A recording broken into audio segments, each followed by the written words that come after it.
Alright guys, back again. So let's talk about all the movies I watched this week while my cat jingles around on the floor. But let's talk about the movies I watched. So starting out, the first movie I want to talk about that I watched was The Howling 2, Your Sister's a Werewolf, or The Howling Stirba Werewolf Bitch is the alternate title for this. And The Howling 2 is, of course, a sequel to The Howling, the Joe Dante movie with Dee Wallace. I remember liking that first Howling, but I'm kind of biased because American Werewolf in London came out the same year. So I always prefer that one if I had to pick one of the two, but I still do like the Howling movie, the first one, even though I love American Werewolf in London way more. But The Howling 2 is about the brother of the character, Dee Wallace's character from the first movie. And he realizes that there is a cult leader, or a vampire leader, named Stirba, who is this, played by Sybil Danning, who is this basically werewolf sex goddess, because literally every time she's on screen, she's either topless or she is having sex with people or moaning next to people having sex, and it is fucking weird. This movie is insane. The Howling 2, it is so drastically, like, in terms of like the first movie, in terms of how the first movie was, this is light years different than the first movie. The first one is pretty, it's got goofy moments. It's a goofy movie. Joe Dante directed it, so there are moments of goofiness in it.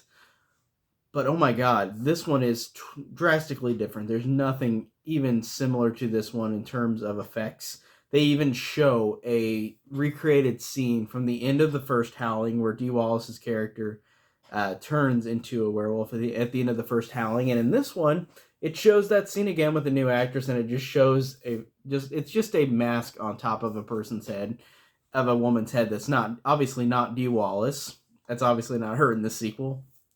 Um, and Christopher Lee is in the movie, and the movie opens up with Christopher Lee in space. And I'm not joking. It shows Christopher Lee in the depths of space talking about werewolves. And it's so weird and so odd. And it has weird ass stuff, like, for example, Stirba will have a cape that turns red, and then she shoots lightning out of her fingers like Emperor Palpatine. And it's hilarious. I honestly like this one for how horribly bad it was. This one is genuinely so funny. Oh, but going back to her with the red cape, she has the red cape. She uses electricity like Palpatine, and this guy's eyes blow out of his eye sockets, and it's hilarious. So there's a lot of gratuitous gore that's like not like the first movie, and with lightning strikes and with a lot of werewolf sex. It is very weird. This is one of the weirdest sequels I've ever seen. And I know movies like Exorcist 2 are like this, where they're just so drastically different, but I love Exorcist 2. But this one I liked for how bad it was. I honestly applaud them in how horrible this one is. It feels like they took a lot of work to really make this one this terrible. Which I really liked. I really appreciated that. Like, they just really, really tried their best to make this one awful. And it's so weird to say that, but I enjoyed it for its so bad its goodness of it. And then next up, the movie that I rewatched. This is the only rewatch for this video, for these movies I've watched recently. This is the only rewatch I've rewatched, but it is Spider-Man No Way Home. And I wrote spoilers on this board. So basically, I'm just going to talk about this movie in spoilers. So this is going to be up right now because obviously spoilers.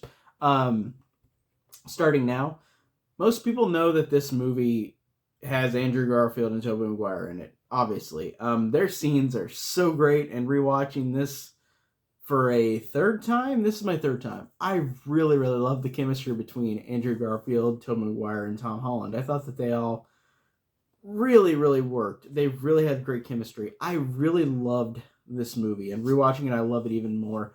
I love the fact that in this one, we get Peter Parker the Peter Parker I wanted in these Marvel movies, these MCU movies, where Peter Parker in the first two Spider-Man's Homecoming and Far From Home, I really liked his character, but he was definitely more quirky, more silly, and he didn't have as many stakes or seriousness to him, not counting the Avengers, Infinity War, and Endgame movies, but he did not have the same emotional heft that Tobey Maguire and Andrew Garfield had in their movies with the first two Tom Holland Spider-Man movies. And in this one, Peter Parker grows up. Peter Parker loses Aunt May. He loses everything. By the end of the movie, nobody knows who he is. And he gives one of the biggest sacrifices to what you wouldn't expect in this movie. Like, you wouldn't expect him to just be gone, be forgotten, like nobody knows who he is anymore. So that's great. Really, really love that. The movie's just so well done with all these aspects to it. Love all the villains. Love all the villains are back. Love seeing Green Goblin and Doc Ock again. Sandman was good, but he's not into that much. Electro and the Lizard. The Lizard's not into it that much. He's like the Sandman, where they're kind of in the background, but Electro I liked a lot. I like seeing him in a different outfit. The story arcs and connections to the other films are great. I love the fact that Andrew Garfield, Peter Parker, catches MJ, Zendaya. And it's such a heartwarming moment. And it's a moment that, third time watching this, I still love that moment. It's my favorite. It's one of my favorite moments of the movie, because Peter got a redemption. Andrew Garfield, Peter, got something back from losing his girlfriend, losing Gwen in The Amazing Spider-Man 2, so that's great. I can't wait for the future of Spider-Man. I want to see what they're going to do next. Morbius, I know, is coming out in a week, which I will definitely see, and apparently it's going to be an opening of the multiverse, like Spider-Man No Way Home, which will be really cool. Yes, I hear you. Yes, Ray, I hear you. Sorry. I'm very professional here. But Spider-Man No Way Home I loved on rewatch. I bought it on digital just because the Blu-ray in 4K is not available yet. It's available in a month, which I know they're doing that to really focus on 4K or focus on digital release instead of physical release, which sucks because I love physical media, like you can see back there. So I gave in and bought it physically, or bought it digitally, but I also pre-ordered the digital, I pre-ordered the physical version, but I got the digital version here a month before. So I do really love this one. I'm of course going to watch it again in a month whenever it comes out on physical media, but yeah, I had to watch it again, so I had to give in. So yeah, Spider-Man No Way Home. Love this one again. I thought it was so fantastic on rewatch. Next up is a new movie that I'm really excited to talk about. Ty West's movie X, which just came out in theaters. It is a new A24 movie. Ty West, I have seen House of the Devil and the Innkeepers. I have not seen The Sacrament. Really loved House of the Devil. The Innkeepers I liked. I thought it was good, but it wasn't as good as House of the Devil. Like I said, I need to see The Sacrament. So Ty West is the director that I've already enjoyed. And the plot of this one, of X, is that these group of young filmmakers in 1979 who are making a porn video, go out in the middle of nowhere in Texas and go onto a property of this old couple and go and make porn films, and then some weird shit starts happening. And I feel like I'm going to spoil this, but I don't want to say when. I will put up the sign whenever it's time for spoilers, but I'll say this movie was fucking awesome. I loved X. I really genuinely thought this was great. I loved it. This has got some great performances in it. You got Mia Goth, who plays two different people, and I didn't realize this until after the movie, but she's the obvious character in this movie, like as she looks, but she also plays another character, which I won't say right now until I spoil it. But Mia Goth is awesome. I love her in horror. I love her in Suspiria. I liked her in A Cure for Wellness. I think she's a great horror actress. I think she's awesome. You got Brittany Snow in this, who's an actress I haven't seen in a while, and she's actually in a good horror movie. She was in that Prom Night remake, which was really bad, but in this, She is so funny. She's got this Southern Belle type of voice. There's a line that cracked me up where she says, they go into a convenience store on the way, or a gas station, and she says to one of the guys she's with, because she's with a group of people, she says, why didn't you get me no red golds? I told you I only smoke red golds. These are Virginia Slims. Like, and I know she didn't say those cigarettes, but like, paraphrasing here, but I thought that her delivery of that line was really, really funny. And she said, I'm going to call my intern. And she's got a really great, like, funny performance. And I dug her in this, Brittany Snow. I thought she was great. This one looks like it's from 1979. It looks like from that era. And I really love that. I love the authenticity of it. This one really, it's weird. This one cribs off of Texas Chainsaw Massacre, the original, but not in a way where it feels cynical. Like, this movie feels like you could be like the Texas Chainsaw Massacre could be happening like a couple of miles away. In this movie could be like happening at the same time, which is really cool. I really dug just how this looked. It felt like the Texas Chainsaw Massacre. This house they go into looks just like the Texas Chainsaw Massacre house. They encounter a gas station. They're driving in rural Texas. And it looks like the Texas Chainsaw Massacre, the original. So that's really cool. Now I'm going to talk about spoilers real quick. So, spoiler signs up. So, in this movie, these people are getting killed off because there's an old couple, a man and a woman, and the woman is so old she wants to have sex, but she can't, and she realizes that that these kids are making porn, and then she kills them off whenever they deny her sex. And it is fucking crazy. Like, this old lady, who is played by Mia Goth, by the way, with makeup, awesome.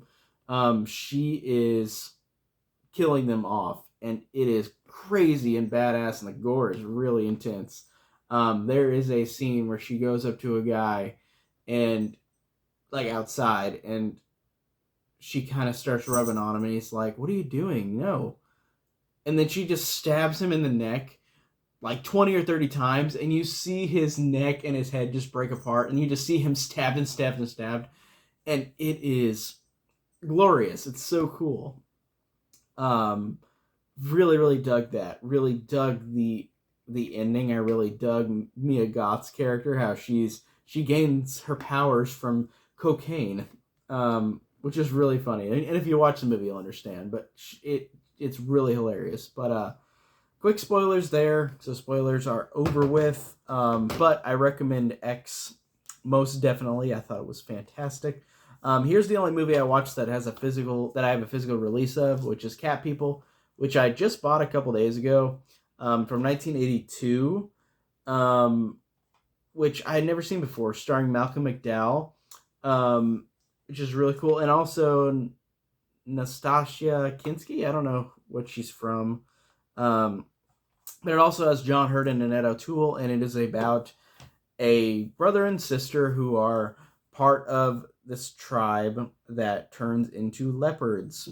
And I thought this one was pretty solid. Like, I dug it. I thought at first it was kind of slow, but I felt like as it went along, it worked pretty well with the aspects of these characters and where they went. And I did like seeing these performances. I thought they were good.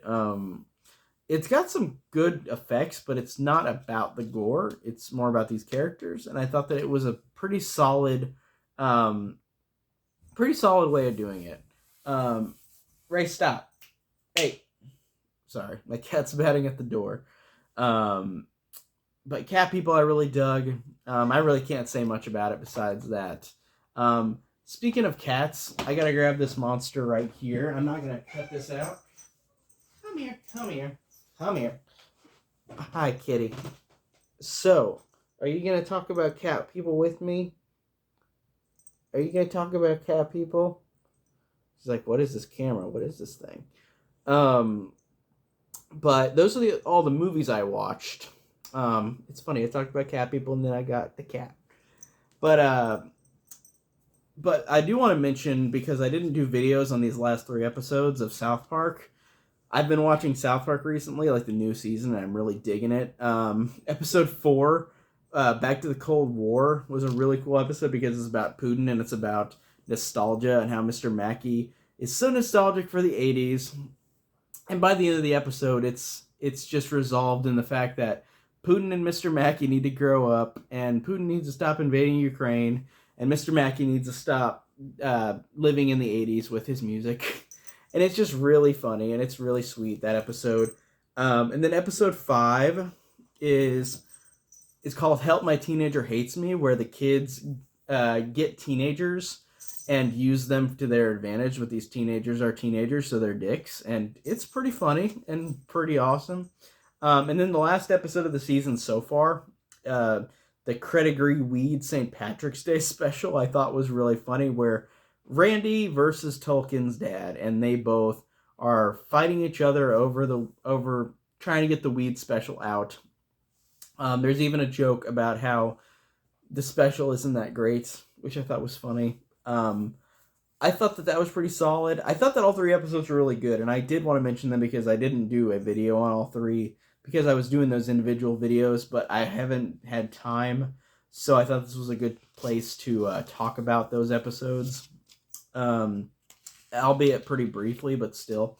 Just wanted to talk about what I was watching. I also started Dexter. I only watched 1 episode so far, but I'm liking it. The Walking Dead I started as well, and American Dad. The Walking Dead, I watched the first 2 episodes, and I thought that they were pretty good. I wonder when I'll get off the bandwagon, because I hear people say it's not that good as it goes, as closer as it gets towards the end. And American Dad, I watched the first episode because I bought a box set recently that I found at a store it was only $10 for volume 1. So American Dad I remember loving, so I'm going to watch that too. But that's pretty much all I've been watching recently. I'm going to keep going with these horror movies. I got a lot recently, like I bought a lot. So I got this collection with like the Demonic Toys movies, or not the movies, Demonic Toys 2, but it's one of those Charles Band 3-packs. So I'm definitely going to watch Demonic Toys 2 soon. But there's a lot of others I do want to see. Also got a 4-pack where Rest Stop 2 I need to watch as well. And the other movies on the 4-pack, because I reviewed Rest Stop recently, which I liked a lot. So I do want to watch the second one and watch those other movies in that 4-pack. But those are what I'm going to try to watch soon in terms of like movies and stuff. And so I'm going to keep going. But like I said, that's pretty much all I could say about the stuff I've watched this week. Or whatever time frame it is since the last video. But yeah, I'm kind of just rambling now. So I always don't know how to end a video. So I'm ending the video right now. I'll see you guys later. Take care.